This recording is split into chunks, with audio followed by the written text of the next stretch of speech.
Nicola Sturgeon's renewed push for a second referendum on Scottish independence has been torn apart, with one political rival demanding she instead focus on Scotland's deepening economic crisis. Scotland's First Minister is continuing her campaign for a second vote on a possible split from the UK, nearly 8 years after Scots voted against it in a historic referendum. Last month, the SNP leader insisted she is determined Scots will be able to vote at a second referendum on Scottish independence by the end of 2023. Ms Sturgeon has not set a date on when legislation for IndyRef 2 might be introduced into the Scottish Parliament, but hinted a timetable could be revealed in the coming weeks. However, her plans have once again come under furious attack at a time when Scotland's economy is desperately trying to bounce back from the devastating impact of the COVID pandemic. The First Minister restored a number of COVID restrictions in Scotland shortly before Christmas, causing chaos for millions of people over the festive period.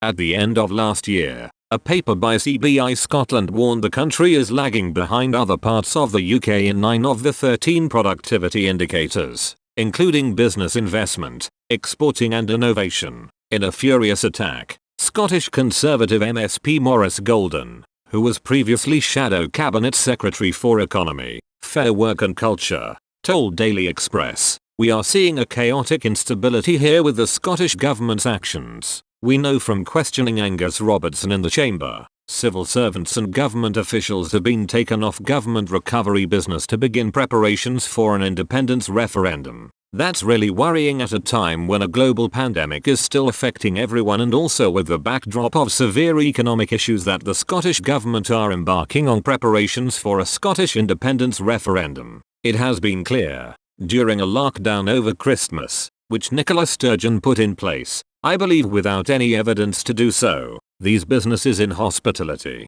tourism and nighttime economy have been severely affected." Mr. Golden argued the First Minister has only got 2 gears, lockdown and full speed to IndyRef 2 inches. He is urging Ms Sturgeon to focus on Scotland's economic recovery from the pandemic instead of pushing ahead with a deeply divisive and economically unstable process for a second independence referendum. The Scottish Conservative MSP concluded, "Nicola Sturgeon has only got 2 gears, lockdown and full speed to IndyRef 2. Hospitality chiefs have been clear they would like to see the Scottish Government stop ramping up plans to split up the country and to fully focus on helping the Scottish economy recover. It really does need to recover." The Finance Committee received evidence from the CBI showing Scotland is lagging behind on 9 of 13 economic indicators, including productivity, business investment, exports and innovation. At a time of economic crisis, we should be focused on recovery, not diverting attention to a deeply divisive and economically unstable process for a second independence referendum.